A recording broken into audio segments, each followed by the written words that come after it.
Estamos desarrollando el tema adoración en familia, utilizando como libro de texto la Biblia y como libro complementario Adoración en Familia, escrito por Donald S. Whitney. Hoy nos proponemos dar un breve resumen de la clase anterior e ir al ejercicio del Salmo 30. Y si el Señor nos permite iniciar el próximo tema y el capítulo próximo, pues así lo haremos. El miércoles pasado estuvimos señalando aquí que es sumamente importante nosotros como creyentes llevar a nuestro hogar primeramente la palabra de Dios. Y yo quiero que esto esté sumamente claro, porque como creyentes nosotros tenemos que vivir conforme a los preceptos y a los postulados de la palabra de Dios. No podemos pretender que nuestra familia, no podemos pretender que nuestros hijos crean por convicción lo que dice la palabra del Señor si los padres no modelamos, si no vivimos conforme a la palabra del Señor. Y establecimos en la clase anterior una metodología para llevar a cabo ese culto familiar. ¿Cuántos lo recuerdan? ¿Qué hacemos en un culto familiar? Lectura de la palabra del Señor. ¿Cómo lo hacemos?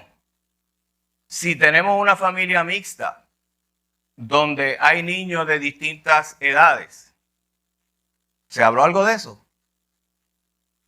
¿Cómo vamos a presentar la palabra del Señor? Pues primeramente, de acuerdo a la capacidad y a la edad de los niños, pero sin cambiar la palabra del Señor. Porque la palabra del Señor hay que enseñarla tal y como está. Podemos dar ejemplos de la palabra del Señor, pero no le cambiemos el significado, porque lo que va a ir transformando la vida de nuestros hijos no es lo que yo diga, es lo que proclama la palabra del Señor. Por lo tanto, si yo les pregunto, ¿debemos leer un versículo de la palabra tal y como está expresado en la palabra? Sí, podemos buscar una versión apropiada para esa edad de los niños. Pero tenemos que citar la palabra. Hermano, que nuestro hijo, nuestra hija vea que nosotros estamos leyendo de la palabra del Señor y no estamos leyendo de otro libro. Por lo tanto, en la medida que usted va leyendo el versículo, usted tiene que ir aclarando las palabras. Usted tiene que irle dando significado a las palabras. Es algo bien interesante que usted debe entender, que en el proceso de comunicación, las palabras que nosotros utilizamos cada vez que hablamos, usted sabe lo que hacemos los seres humanos y especialmente los niños. Los niños son muy creativos. Y cada vez que usted dice una palabra, por ejemplo, usted pone la palabra carro. ¿Usted sabe lo que ocurre en la mente del niño? Exactamente. El niño lo va a asociar, no con el que usted tiene en la marquesina, sino lo va a asociar con el carrito que él usa todos los días. Por lo tanto, ese niño está asociando, como muy bien señala nuestro hermano Luis. Pero para que se dé esa asociación, yo tengo que explicar con claridad, claramente, esa palabra? Y usted se lo va explicando en las palabras que pueda entender ese niño. Recordando siempre que yo puedo tener 2 niños de 3 años o de 6 años, 2 niños, y la comprensión de uno de ellos puede ser mayor que la comprensión de otro que tiene la misma edad. Porque la comprensión no depende necesariamente de la misma edad. Hay niños que tienen una capacidad y unas destrezas motoras para ver las cosas mucho más rápido y cognitivas mucho más rápido que otros. ¿Estamos claros? Así es que paciencia, paciencia y paciencia. Amor, amor y amor para enseñar la palabra del Señor. Y bien importante, cuando nosotros leemos la palabra, hay que hacer preguntas. ¿Es o no es? ¿Por qué? Porque ¿cómo usted se va a dar o va a estar seguro de que su niño comprendió, hubo comprensión de ese mensaje? Haciéndole preguntas. Y no tan solo eso, usted espera la respuesta del niño. ¿Estamos claros? Y usted recibe esa respuesta con amor, con sensibilidad. Y si usted tiene que corregir algo, pues usted vuelve a leer el versículo y le vuelve a explicar para que él vuelva bien a retener el mensaje que usted quiere transmitir. ¿Está bien? Y mire qué interesante sería que en ese proceso de usted poder contestarle esa pregunta o aclararle esa pregunta al niño, usted pueda modelar algo que ocurrió en la familia y que él vivió. Y usted le puede traer a la memoria al niño un evento del cual él estuvo presente y lo vivió para poder entonces asociar, ayudarle a él a asociar lo que usted quiere decir, ¿verdad? Con el evento que el niño vivió. ¿Ok? Supongamos, ejemplo, que hubo una turbulencia en el último avión que ustedes cogieron como familia para ir a X lugar. Y que el niño observó que mientras estaba ocurriendo esa turbulencia, usted agarró de manos a su esposa e hicieron una oración cortita.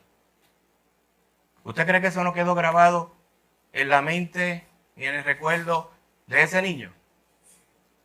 Porque en el momento donde ese niño venga donde usted a las 2 de la mañana y se le mete en la cama y le diga tengo miedo, que los miedos de los niños son reales. ¿Me escucharon, verdad?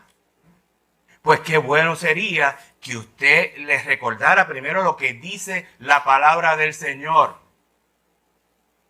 Y luego ustedes le dijeran, tú recuerdas aquella vez que íbamos en el avión. Dime lo que ocurrió. ¿Y qué hicimos tu mamá y yo? Oramos al Señor. Y él asoció ya. Y sabe, con una experiencia como esa, lo que va a ocurrir en el niño es que él va a ir desarrollando una confianza en el Dios que usted le está enseñando. ¿Estamos claros? Abuelo, vayan aprendiendo. Leer y explicar la palabra del Señor. ¿Cuál es el próximo elemento del culto de oración? Oración. La oración. Y no debemos olvidar que si fuésemos a desarrollar una metodología de la oración, podríamos coger como el hermano Hugo trajo como ejemplo hace un tiempito atrás, bien corto, el Padre Nuestro. ¿Qué le debemos enseñar primero al niño cuando estamos orando? Padre Nuestro, que estás en los cielos. ¿A qué le dirigimos la oración? Al Padre. Y el niño lo va a captar rapidito. Pero ahí mismo, ¿qué estamos haciendo? Adorando. Estamos exaltando el nombre de Dios. ¿Sabe por qué? para que el niño inmediatamente pueda entender que esa oración es algo especial. Que esa oración no es lo mismo que el recitar un poema frente a la maestra en kindergarten o en primer grado. No es lo mismo. Para que en el momento donde él vaya a orar, él lo haga con reverencia, sabiendo a quién le está dirigiendo su oración. Mi hermano, eso es sumamente importante, que el niño lo aprenda en su casa. La iglesia jamás va a poder sustituir lo que la familia pueda estar haciendo bien en el culto de adoración en la casa. Por lo tanto, lo primero que tenemos que hacer en la oración es que el niño vea que es un acto de adoración, que es un acto de exaltación al Señor, que es un acto de humillación al Señor. Y usted dirá, ¿todos estos niños de 5 o 6 años lo pueden aprender? Sí, que es un acto de dependencia al Señor. Usted sabe que los exámenes asustan a los niños, especialmente cuando están en los grados bien bajitos. Rosin, me aclara. Y puedes intervenir también. ¿Lo asustan? ¿Se asustan aquí cuando el examen? Imagínense, se asustan aquí cuando decimos, vamos al Salmo 30, ¿desde que empecemos con la asignación? Entonces, ¿qué ocurre? ¿Qué ocurre? Los niños se asustan. Y cuando usted vea que su niño dice, papi, tengo examen, y usted lo ve en esa ansiedad, oiga, qué mejor momento para decirle al niño, vamos a orar. En el momento, aunque vengan en el carro y usted vaya guiando, vamos a orar. Dependencia del Señor. Amén. Eso no sustituye que cuando llegue a la casa se ponga a estudiar. ¿Estamos claros? Porque Dios no le va a hacer el examen. ¿Ok? Y queremos que esto esté claro. O sea, si usted le enseña al niño a depender del Señor, yo quiero que usted entienda que usted a la misma vez le tiene que enseñar a ser responsable. Las dos cosas van de la mano. ¿Ok? Pero que el niño aprenda a depender del Señor. Y entonces, en la oración, ¿qué decíamos? Que también usted tiene que ser ejemplo de este proceso de oración en el hogar. Si mis hijas no me vieron a mí orando y no veían a su mamá orando, por más que yo quisiera hablarle de la oración, jamás podían ser tan efectivas en la oración, porque sabemos que es una obra del Señor, pero el moderado es sumamente importante. Si en los tiempos difíciles oramos al Señor, que en los tiempos alegres también le demos la gloria al Señor, para que los niños aprendan a ver que la oración no es un instrumento de querer manipular al Señor cuando yo necesito algo, sino que la oración debe ser constante en la vida del creyente. Amén. Eso es lo que hemos visto hasta el momento aquí en la clase. Sonia me recordaba estos días precisamente hablando del padre de Spurgeon, que él decía que él era bien ocupado. Su hijo aprendió de su papá, que él era bien ocupado y que salía a distintos países y a distintos estados, ¿verdad? En aquel momento para él llevar la palabra del Señor. Pero que él salía con tranquilidad. Y una vez llegó a su casa, tenía un cuadro de hijos bastante grande. Y cuando él llegó a su casa, así fue, Sonia, me corrige. Cuando él llegó a su casa, no escuchaba a los niños. Y subió la escalera al segundo piso de bien ligerito, porque creía que algo había pasado. Pero llegando al cuarto de los niños, escuchó a su esposa orando con ellos. Y él le dijo, Señor, gracias, porque yo puedo seguir haciendo lo que tú me has llamado a hacer, porque mi esposa está haciendo lo que el Señor la ha mandado a hacer. Detrás de cada uno de aquellos hombres que estaban allí, o al lado de aquellos hombres, había una mujer piadosa que oraba también. Amén. El tercer elemento, ¿cuál es? Cántico. ¿Sabe usted cantar?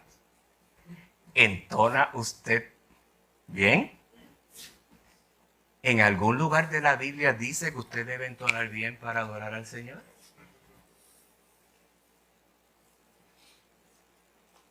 ¿Qué produce el cántico al Señor? Volvemos. ¿Qué es el cantar? Lo produce el Espíritu Santo. Amén, gloria a Dios. Pero realmente, ¿qué produce el cantar en nosotros? ¿Por qué cantamos? Gozo. Agradecimiento. Mire todo esto. Y yo sé que me pueden seguir mencionando una lista. Bien, y estaremos aquí de vigilia y seguiremos mencionando. Gozo, agradecimiento. ¿Y qué otra cosa? Alabanza. Ahora, gozo. ¿Cantamos siempre cuando estamos alegres? No. ¿Sabe por qué no? Porque podemos cantar cuando estamos bien tristes y destruidos también. Ahora, ¿siempre cantaremos con gozo? Sí. ¿Por qué? Porque Él siempre está más allá de toda circunstancia o toda situación nuestra. ¿Estamos claros? Porque ese gozo lo produce el Espíritu Santo del Señor. La alegría tiene que ver con nuestras emociones, mi hermano. Y muchas veces nuestras emociones, como dice el pastor Otto Sánchez, muchas veces nosotros estamos entre valles y colinas. ¿Han escuchado eso? Muchas veces estamos aquí, mire, down, como decimos. Opacado. Otras veces estamos, mire, bien alegres. El cantar al Señor, recuerden siempre que es adoración al Señor.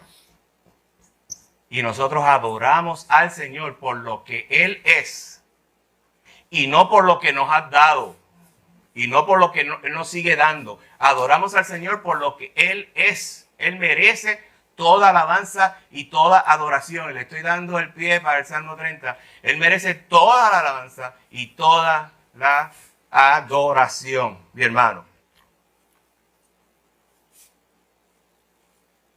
Si usted no canta, ¿qué podemos hacer? El pastor Gil dio varias alternativas. ¿Qué usted puede hacer? Todos cantamos.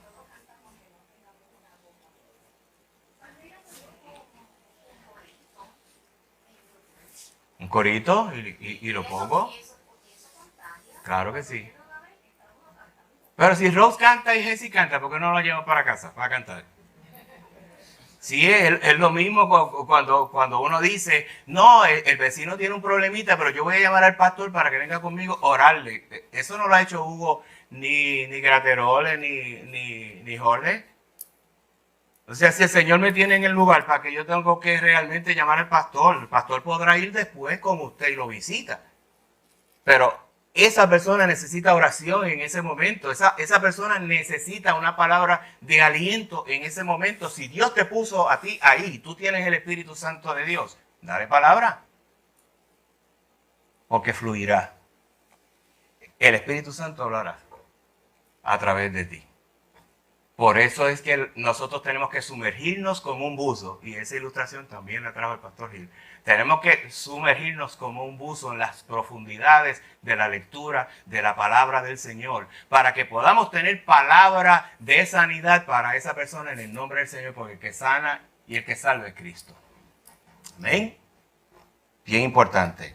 Hablamos también de catecismo. ¿Qué es un catecismo? Preguntas y respuestas. Recuerden que lo dije por aquí cuando estaba explicando, mientras estamos explicando la Biblia, que es bueno hacer preguntas. Pues eso es catecismo también.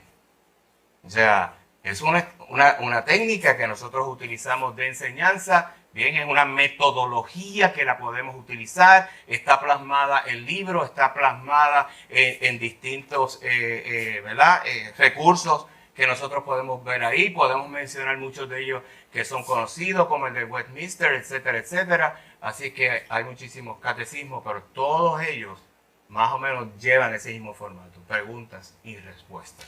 Y ahora, yo quiero hacer dos preguntas fundamentales. La primera de ellas, ¿quién es Dios?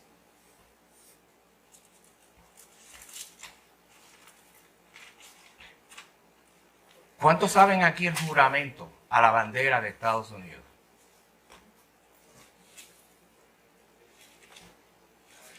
Carlos lo sabe.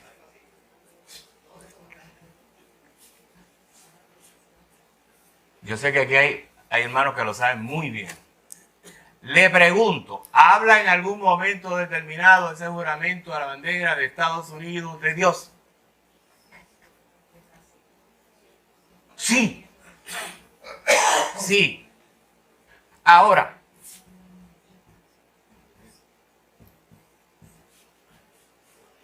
¿de qué Dios? Y de realmente, ¿y cuál Dios? Y usted puede dar una contestación categórica a eso. Estoy utilizando eso de ejemplo para traerlo a lo siguiente. ¿De qué Dios habla? Usted puede decir del Dios de la nación norteamericana. ¿Y cuál era el Dios de la nación norteamericana cuando se escribió ese himno? Ese juramento. El mismo Dios que usted y yo veneramos, ¿sabe? Así que usted categóricamente puede contestar esa pregunta. Porque el problema que nosotros tenemos en esta sociedad es que muchas veces escuchamos voces por ahí de muchos líderes que comienzan a tergiversar lo que realmente dicen los documentos históricos de la nación norteamericana. Y le cojo a la nación norteamericana porque nosotros somos parte de esa nación norteamericana. ¿Estamos claros? ¿Ok? Y entonces, ¿qué comenzamos a decir? No, es que ahí se habla de un Dios esotérico. Que ese Dios ahora puede ser Mahoma, puede ser Buda, puede ser Confucio, puede ser Taolán y Taolón. ¿Entienden? Pero el cristiano dice, no me vengas con eso. Porque me voy a la historia y te puedo probar que el Dios que habla, tanto la Constitución de Estados Unidos como la de Puerto Rico, como los himnos, es el Dios de la creación, el Dios del cristianismo. Seamos firmes en eso. Ahora, ¿por qué yo le traigo eso? ¿Cuál es una de las preguntas básicas de un niño? Esa misma. ¿Quién es Dios, papi? ¿Quién es Dios, mami? ¿Quién es Dios, abuelo? Tía. Categóricamente, ¿cómo debemos contestarle?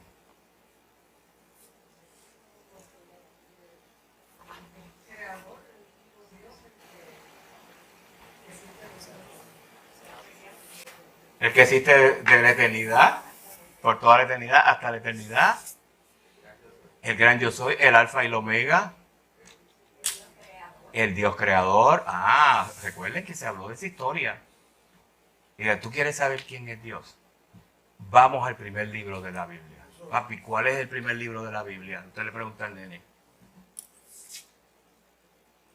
Y usted le explica. Y usted comienza a presentarle a nuestro Dios, a su Hijo. No crea que eso se hace por mutación. Su Hijo no va a creer en Dios por mutación, ¿sabe?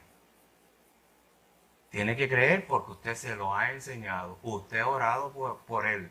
Y usted ha orado por la salvación de Él. Estamos claros. Y le voy a decir más, mi hermano. Mire. No crea que porque su hijo se está criando en un hogar cristiano, Él va a amar a Dios. ¿Qué enseña el proverbio? Instruye al niño. ¿Desde cuándo? Desde temprana edad. Instruye al niño. Su responsabilidad es instruirlo y orar al Señor para que haga la obra de redención en la vida de ese niño. Amén. Y eso usted descansa. Por eso es que el altar familiar no está para convertir a nuestros hijos. El altar familiar está para enseñarles, relacionarlos con ese Dios grande y que aprendan a depender totalmente del Señor. Y otro elemento importante que podemos utilizar, recuerden siempre, es la memorización. Los niños son muy buenos para esto. Empiecen con frases. Dios es amor. ¿Está eso en la Biblia? Sí. 2 veces. Usted le puede decir al niño, bien sencillo, cosas cortitas que él pueda recordar. Y usted le puede decir al niño, anótalo en tu libreta. Dios es amor. Y la mamá y el papá lo pueden anotar en un papelito y ponérselo allí en el cuarto. Mi esposa era en eso, no olvídese, el empapelado de los cuartos de nosotros en la casa era el texto. Y mis hijas aprendieron la Biblia a temprana edad. ¿Sabe por qué? Cuando venga el día malo, ¿qué dice el salmista? Lo vamos a ver también en el Salmo 30. De los preceptos y la palabra del Señor yo me acordaré. Lámpara es a mis pies. ¿Tú qué? Palabra. ¿Y qué sigue diciendo? ¿Y lumbrera? Espérate. Ya entonces aquí hay 2 cosas. Bien. El camino. Bien. ¿Quién me va a alumbrar el camino? Hijo mío, ¿quién te va a alumbrar el camino? Proverbio. Ese camino te lo alumbra la palabra del Señor. La pregunta que podemos hacer, que ya se contestó aquí en otras clases, ¿cómo Isaac sabía lo que era la adoración y lo que era un altar a Dios? ¿Por qué? Porque ya Abraham sacrificaba todos los días a Jehová. Y ya el hijo Isaac sabía todos los elementos que eran necesarios para un sacrificio a Jehová. ¿Se dan cuenta? Modelado. ¿Ok? Y eso él lo memorizó. Y por eso cuando iban camino, que le preguntó a su papá, padre, ¿dónde está el cordero? Me imagino el taco, ¿verdad? Que se le formó a Abraham. Y tratando de retrasar la contestación. Pero el Señor le dio la salida. Como siempre, el Señor da la salida. La gloria es para el Señor. Amén. Oiga, ¿qué ustedes creen si ahora entramos en el ejercicio y yo comienzo a dar notas aquí? Vamos al Salmo 30.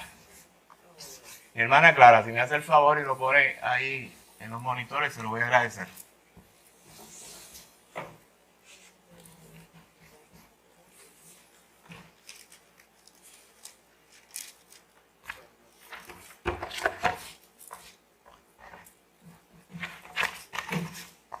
Salmo 30. Hermano, ¿cuántos se dieron a la tarea de investigar quién escribió ese salmo? Muchos. Amén. ¿Quién lo escribió? David. ¿En qué momento lo escribió? En un momento de desesperación. Pero ¿cuál era realmente el motivo para él celebrar a Dios de esa manera? La dedicación de la casa. ¿Dónde dice eso, Sonia? Ahí mismo. ¿De qué casa? Oiga, si queremos poner los textos en el contexto y el contexto dentro de la historia, todas esas cositas las tenemos que investigar. Pero yo sé que ustedes lo investigaron, miren. Ahí dice, hay dedicación a la casa. A la casa. A mí me llamaría la atención rapidito. ¿A qué casa? ¿Sabe por qué? Escucha bien lo que yo les voy a decir ahora. Me encanta tener maestros aquí. Porque un niño te lo puede preguntar. ¿Usted cree que no? El niño le dice, dedicación a la casa. Y eso se le queda, mire ahí. Ahí. Y entonces, si el niño le pregunta, abuelo David, ¿qué casa? Yo no le dije ahorita que el niño ve la palabra casa, inmediatamente en su memoria, él hace una asociación y mire lo grande que es nuestro Dios y cómo es el cerebro. Hacemos una asociación, inmediatamente nos viene a la mente la casa, la tenemos ahí.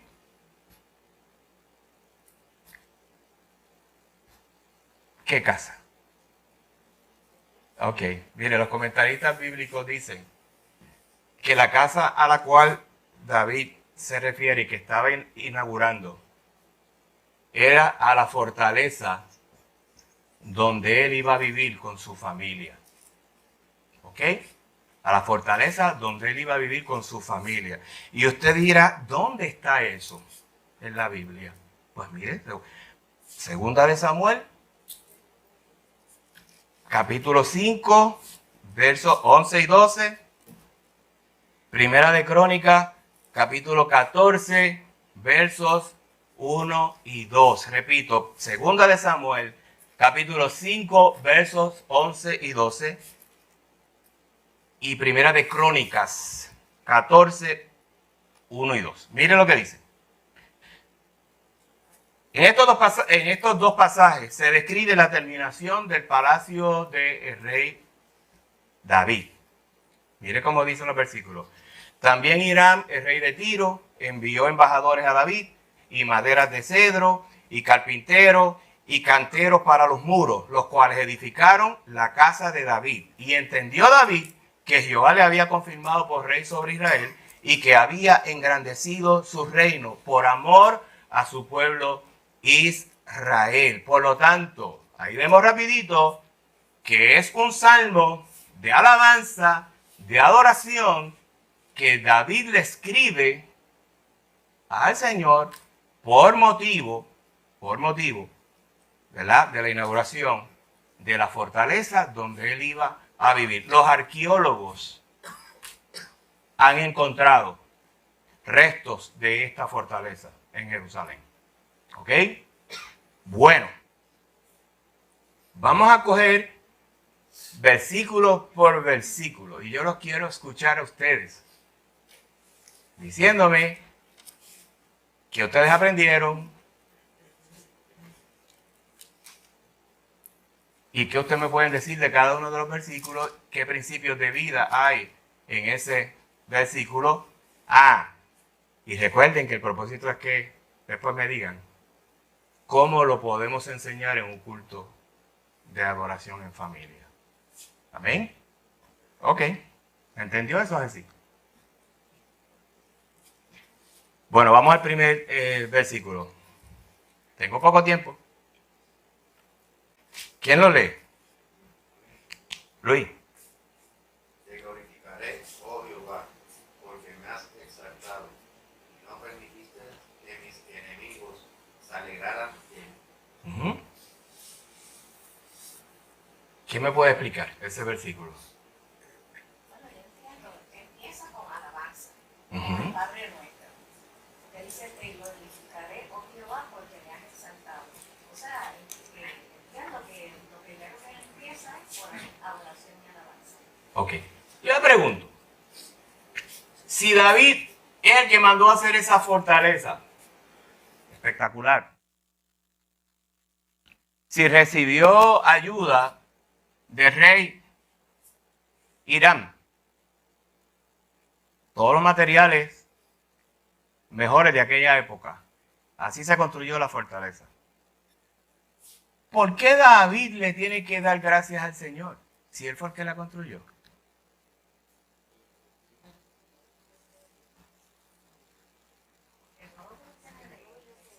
Porque todo proviene del Señor. Perdóname. ¿Por qué fue que le proveyó para que construyera la casa? Porque él sabía él tenía un concepto de Dios bien elevado. O sea, para él Dios era su mayor deseo, ¿verdad? El Dios al cual él adoraba. El Dios al cual él adoraba. Descendencia, su padre. Dependencia del Señor.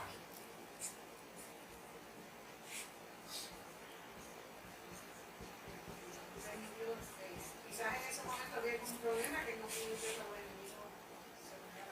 Ajá. Esa parte la vamos a ver ahora. Oiga, cuando yo hago algo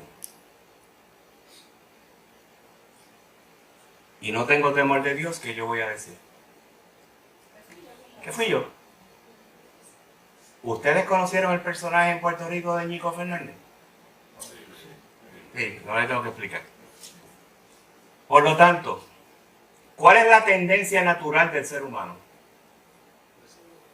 Darse golpe de pecho y decir, eso lo hice yo. Ah, como es necio. ¿Ok? Pero ¿por qué David le dio gracias a Dios? Que dice, ¿cómo se describe a David? ¿Cómo era David? Un hombre conforme al corazón de Dios. Ahí está. David le dio gracias al Señor por esa construcción y se la dedica al Señor. ¿Por qué? Porque David era un hombre, tenía un corazón conforme a Dios. En otras palabras, David era un adorador. ¿Cómo podemos aplicar, mire, esa primera parte del versículo a un culto familiar? ¿Ah? Glorificando al Señor. ¿Quiénes? Con la familia. ¿Quiénes son los actores principales? Los padres. Si yo explico la palabra del Señor y la explico sin entusiasmo y la explico sin expectación, ¿qué le estoy transmitiendo a mi hijo? Mi hijo lo que estará pensando, mira, hazme mejor un cuento de Blancanieves. Y no me hable de la palabra. Hermanos, cada vez que nos vamos a reunir en un culto de adoración, que es familia, lo primero que tiene que ver nuestros hijos y nuestra familia es que nosotros estamos adorando a Dios por lo que Él es, y lo dije ahorita y lo repito por segunda vez, y no por lo que Él nos da. David dio gracias al Señor por la construcción del hogar donde Él iba a vivir con su familia y se la dedicó a Dios. Amén. ¿Qué sigue diciendo el texto? Y no permitiste que mis enemigos se alegraran de mí. Y no permitiste que mis enemigos se alegraran de mí. Zoraida, usted dijo algo ahorita. ¿Qué estaba pasando con David? ¿Estaba viviendo un tiempo de bonanza, un tiempo de tranquilidad?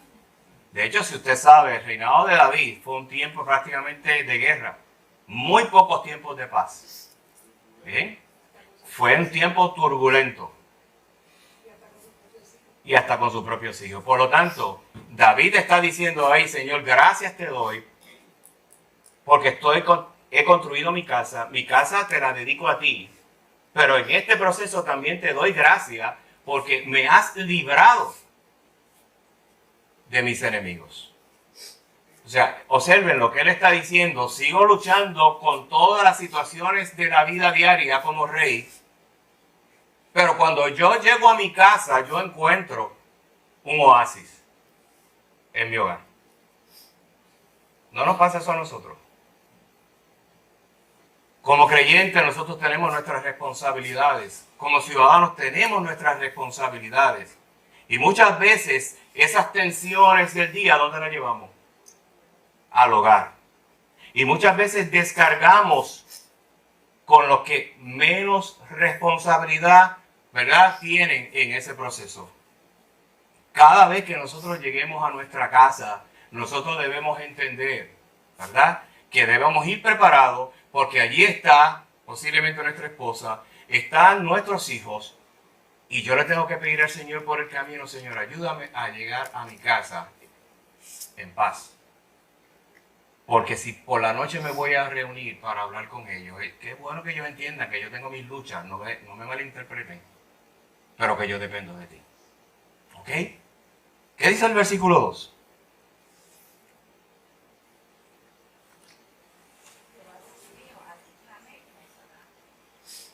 ¿De qué? ¿Qué principio podemos ver ahí?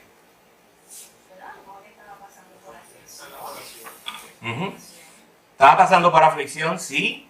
Los comentaristas bíblicos dicen que David había pasado por una enfermedad terrible, no se sabe. ¿Bien? Y que en ese salmo él aprovecha también, ¿verdad?, la oportunidad para darle gracias a Dios de que lo ha levantado de esa enfermedad. Ole. Que contesta las peticiones y que oye la oración. Y reconoce el poder del Señor para poder sanar. Por lo tanto, principios que podemos enseñar. Que Él es Dios Todopoderoso. Usted le puede enseñar a sus hijos, con el Salmo 30, que el Señor es todopoderoso. Miren, los libra de los enemigos. Los libra de la enfermedad. Los sostiene.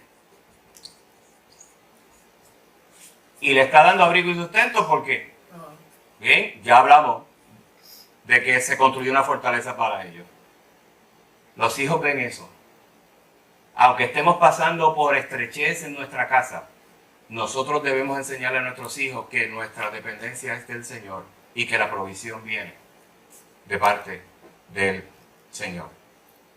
Si nos ven desesperados, si nos ven buscando en otros lugares, que no sea también, primeramente, llevarle las cosas al Señor, los niños van a entender y van a aprender que ellos pueden resolver sus situaciones sin Dios y que todo se puede resolver sin Dios. Por lo tanto, cuando usted lea ese Salmo 30, usted enséñele a sus hijos, mira, de la misma manera que libró a David de los enemigos, de la enfermedad, bien, que lo sostuvo todo ese tiempo, que hubo prosperidad, y entonces usted puede relatar qué ocurrió en el reino de David. Hubo prosperidad económica, floreció la economía, etcétera, etcétera, porque eso la Biblia lo relata. Pues por lo tanto, usted le está enseñando a ese niño, bien, a que él les va a servir y le sirve a un Dios todopoderoso, y eso desarrolla confianza y desarrolla convicción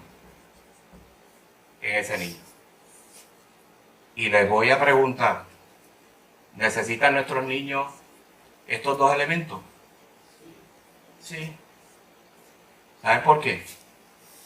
Porque esta sociedad está destruyendo estas dos cualidades en todos los seres humanos: confianza y la convicción en algo. Yo le voy a dar un ejemplo sencillo. Nosotros tenemos una situación difícil y una hermana se me acercó hace un momentito y me dijo: pastor, en algún momento determinado usted va a traer lo que trajo hace 4 años atrás acerca de las elecciones, etcétera, etcétera. Yo no hablo de política. Simplemente voy a traer un ejemplo de lo que estamos viviendo en el mundo entero, pero para que lo vean con toda claridad, en Puerto Rico. Cuando usted hace muchos años atrás se sentaba frente a un noticiario, 10, 15 años atrás, 20 años atrás, se sentaba frente a un noticiario, ¿y qué usted esperaba escuchar?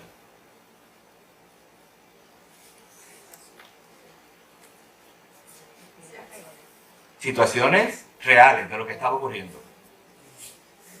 Y cuando un periodista o un animador en la televisión o en la radio daba la noticia, ¿cómo usted esperaba que lo diera?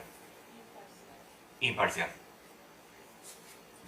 Con objetividad, ¿verdad que sí? Objetivo. Que fuera bien objetivo. ¿Quién era el que tenía que hacer el juicio y la evaluación de lo que escuchaba? La persona. Pero te lo traes. Ahora no, ahora ellos son los abogados y jueces. Ven que estamos llegando. Ustedes están viviendo esta época en Puerto Rico también. ¿Y qué usted cree que está pasando en muchas escuelas?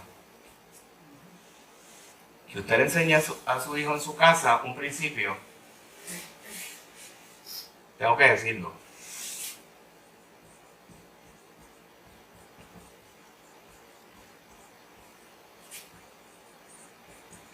Siempre como que los padres están equivocados. Eso es lo primero que le van a decir. Ah, no, tu papá está equivocado, eso no es. ¿De dónde tú aprendiste eso? ¿Y el niño que usted cree que le va a decir? De mi papá y mi mamá. Y viéndolo en mi casa. No, pero ellos están mal.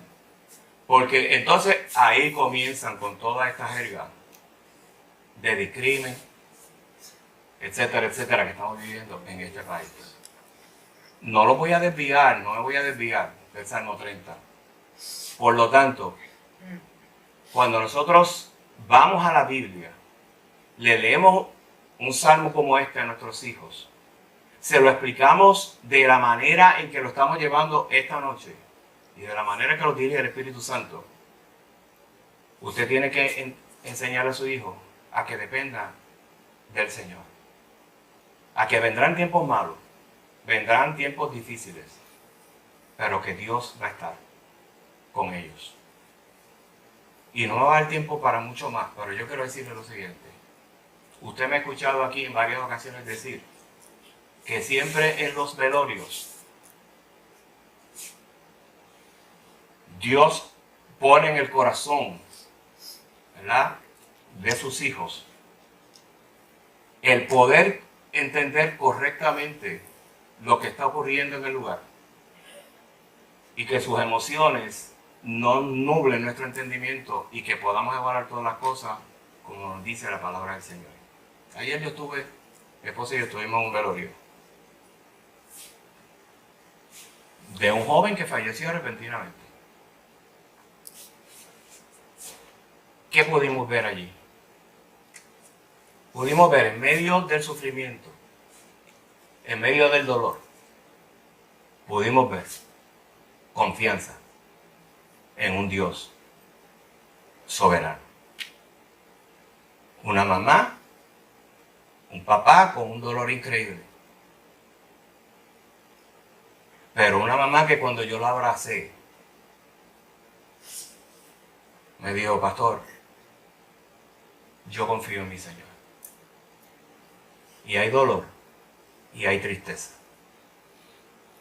Pero mi fortaleza viene del Señor. Pude ver unos hermanos adoloridos por la pérdida de un hermano, pero fortalecidos en el Señor. ¿Cuál va a ser la emoción? Sufrimiento y dolor, pero gozosos en que tienen su fortaleza, en que su ayuda viene del Señor. ¿Cuándo vamos a depender entonces del Señor? ¿Cuando las cosas están bien? Vendrán días malos y tenemos que pedir al Señor que nos ayude en este proceso. Ese es el Salmo 30, mi hermano. David dice que él pensó que iba a caer en el Seol, en la tumba, pero que Dios lo levantó. Y en el Salmo 30, David le da gracias al Señor y empieza con adoración y el Salmo 30 termina con adoración, pero yo no lo he terminado. Amén. Pero vamos a terminar, vamos a orar. Señor, gracias te damos por esta noche. Gracias te damos, Señor, porque en esta primera parte de este culto de alabanza, adoración a ti, hemos escuchado tu palabra, Señor. Gracias por la oportunidad que tú nos concedes, Señor, como hijo tuyo, de poder presentársela a mis hermanos. Y que tu Espíritu Santo, Señor, haga esa obra hermosa que tú siempre haces en nuestras vidas. Y que la podamos atesorar, Dios mío. Y que la podamos vivir. Y que la podamos modelar y enseñar a otros, Señor eterno. Sigue trabajando con cada uno de nosotros, Señor. Y llévanos, Señor, a la estatura de tu Hijo amado, Jesucristo. Gracias, mi Señor, por cada uno de mis hermanos. Y te pedimos que tú nos dirijas en esta próxima media hora de oración, para que nosotros podamos adorarte y podamos humillarnos delante de tu presencia una vez más. En el bendito nombre de tu Hijo amado Jesucristo oramos. Amén. Amén.